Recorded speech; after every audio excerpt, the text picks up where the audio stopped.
बीते दिन supreme court में एक ऐसा सीन हुआ जो लीगल दुनिया में काफी चुटकुला और चिंता दोनों बन गया। और स्टोरी का मेन कैरेक्टर और कोई नहीं बल्कि ईडी इन्फोर्समेंट डायरेक्टरेट है, जो आए दिन वैसे ही कंट्रोवर्सी का टॉपिक बनी रहती है। तो कहानी शुरू होती है एक 2015 के करप्शन केस से, नागरिक आपूर्ति निगम यानी NAN स्कैम, जिसमें अलिज्ड है कि राइस प्रोक्योरमेंट और डिस्ट्रीब्यूशन में बड़ा गोलमाल हुआ था। स्कैम के central characters farmer IAS officer Anil Tuteja और दूसरे अक्यूज लोग। अब स्कैम में ईडी ने अपना काम दिखाया, जैसे वो हर बड़े स्कैम में करती है। मनी लॉन्ड्रिंग का एंगल ढूंढ के केस फाइल किया, सही भी है। लेकिन ट्विस्ट तब आया जब ईडी ने सुप्रीम कोर्ट के सामने एक रिट पिटिशन फाइल कर दिया। वेट, ईडी ने क्या फाइल किया? Writ petition. जी हाँ, अंडर आर्टिकल 32, जिसका यूज सिटीजन्स करते हैं अपने फंडामेंटल राइट्स के इन्फोर्समेंट के लिए। और यहीं से केस काफी दिलचस्प हो गया। अब यहाँ एंट्री होती है जस्टिस अभय S ओक और उज्जवल भूयान की,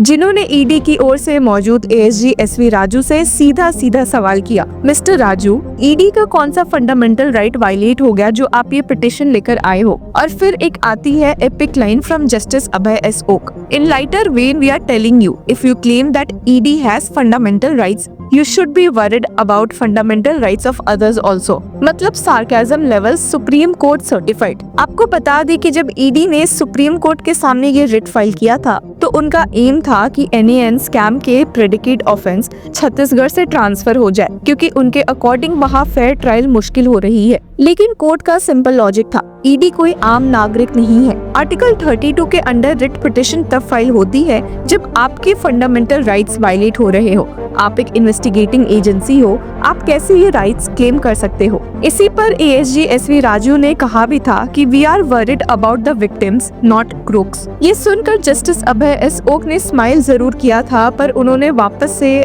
कोर्टरूम में एक क्लियर मैसेज दिया था, अगर आपको फंडामेंटल राइट्स के प्रोटेक्शन का इतना कंसर्न है तो दूसरे सिटीजन्स के राइट्स के लिए भी उतना ही वरिड रहना चाहिए। जिसके बाद ASG SV राजू ने आराम से बोला कि वो पिटिशन विड्रॉ करना चाहते हैं, लेकिन रिक्वेस्ट किया कि कोर्ट रिकॉर्ड करे कि ये विड्रॉल एट दिस स्टेज और विदाउट प्रेजुडिस हो। और फिर से जस्टिस अभय S ओक ने माइक ड्रॉप किया, सेम लाइन दोबारा बोली, इस बार थोड़ा और टीज करते हुए। तो ओवरऑल ये था एक कोर्टरूम मोमेंट जहां सुप्रीम कोर्ट ने इनडायरेक्टली ये पूछा कि ईडी, क्या आप अब सिटीजन बन गए हो जो आर्टिकल 32 का यूज कर रहे हो? ईडी जैसे एजेंसीज का काम है अकाउंटेबिलिटी इंश्योर करना, लेकिन वो भी अगर आर्टिकल 32 के अंडर रिलीफ मांगने लगेगी तो ये सिर्फ लीगल मिस एडवेंचर नहीं, एक लार्जर क्वेश्चन उठाता है, क्या हम एक ऐसे सिस्टम की तरफ बढ़ रहे हैं जहां पावर होल्डर्स भी विक्टिम कार्ड खेलने लगे? और सुप्रीम कोर्ट का सिंपल सा जवाब है, पावर के साथ रिस्पॉन्सिबिलिटी आती है और कॉन्स्टिट्यूशन सबसे बड़ा है। पर शायद ये एक ऐसा केस बनते जा रहा है जहां दिन पर दिन सुप्रीम कोर्ट की डांट ईडी को लग रही है। जिस केस की सुनवाई सुप्रीम कोर्ट बेंच कर रही है वो केस एक 2015 NAN स्कैम केस से जुड़ा हुआ है,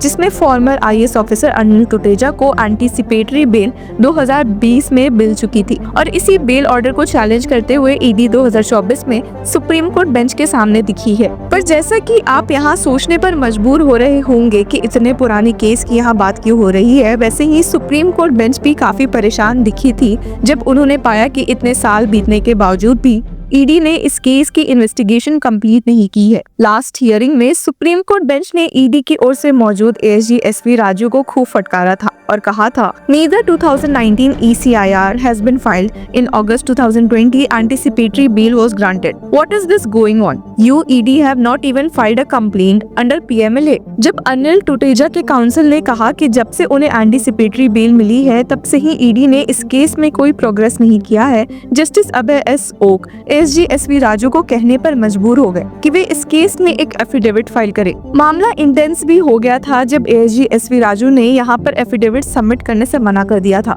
ऐसा नहीं करने के पीछे उन्होंने कारण बताते हुए स्टेट किया था, it will paint a very bad picture of the judiciary. हालांकि ये सुनकर तो सुप्रीम कोर्ट बेंच और गुस्सा हो गई थी, जिनको शांत करते हुए ASG SV राजू ने ऐड भी किया, certain information couldn't be placed on record but there is objectionable conduct done by the accused and they have misused the anticipatory bail। यहाँ पर तो जस्टिस अभय S ओक और गुस्सा हो गए थे और कहा कि भला जुडिशरी का इस केस में क्या लेना देना है। और ईडी को वापस से इस मामले में एक एफिडेविट फाइल करने को कहा था। इस पॉइंट पर टुटेजा के काउंसिल ने स्टेट करना शुरू किया था कि his client had complied with all ED summons since the Chhattisgarh high court granted him anticipatory bail in 2020 और उल्टा ईडी पर सवाल उठाते हुए कहा था कि वे अभी तक इस मामले की जांच कैसे खत्म नहीं कर सकते and had stated if they can't finish the investigation in 4 years then what can I do. जब एएसजी एसवी राजू को समझा कि वे कॉर्नर हो रहे हैं तो उन्होंने सुप्रीम कोर्ट से कुछ वक्त की मांग की थी और कहा था कि lordships are right, I am not running away, please give me time, I will place everything on record.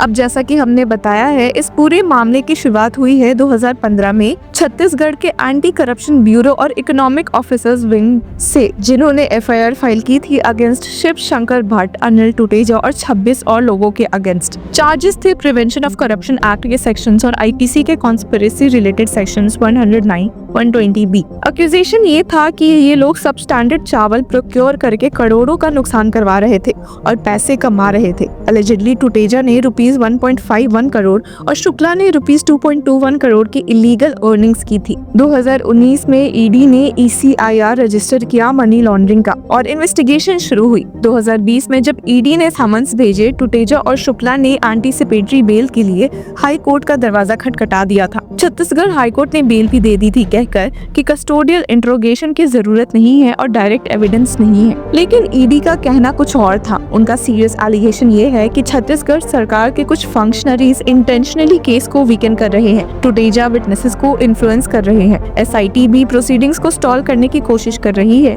और तो और एक हाई कोर्ट जज और फॉर्मर एडवोकेट जनरल भी अलेजिडली उनकी मदद कर रहे थे बेल सिक्योर करने में। और जब दिसंबर 2024 में सुप्रीम कोर्ट ने टुटेजा की अरेस्ट का एक और एंगल देखा, जहां ईडी ने उन्हें एसीबी ऑफिस से उठाया, पूरी रात इंट्रोगेट किया और फिर सुबह 4 बजे अरेस्ट किया, तो सुप्रीम कोर्ट ने बोला कि ये काफी डिस्टर्बिंग है। सुप्रीम कोर्ट का ये मोमेंट सिर्फ एक लीगल डिबेट नहीं था, इट वाज अ रिमाइंडर कि लॉ का मिसयूज जितना डेंजरस है उतना ही डेंजरस है जब इन्वेस्टिगेटिंग एजेंसीज अपनी कॉन्स्टिट्यूशनल लिमिट्स क्रॉस करने लगे। इसी के साथ आपको बता दें कि farmer IAS officer Anil Tuteja और उनके बेटे यश टुटेजा, जिनकी जांच ईडी कर रही है regarding an alleged liquor syndicate racket in Chhattisgarh under the prevention of money laundering act, काफी समय से ही ईडी के चंगुल में फंसे दिख रहे हैं। हालांकि फादर सन डियो ने ईडी के खिलाफ एक पिटीशन पहले भी सुप्रीम कोर्ट में मूव की थी, ये क्लेम करते हुए कि ईडी जानबूझकर इस मामले को एक मनी लॉन्ड्रिंग केस बनाना चाह रही है, जो ये है नहीं।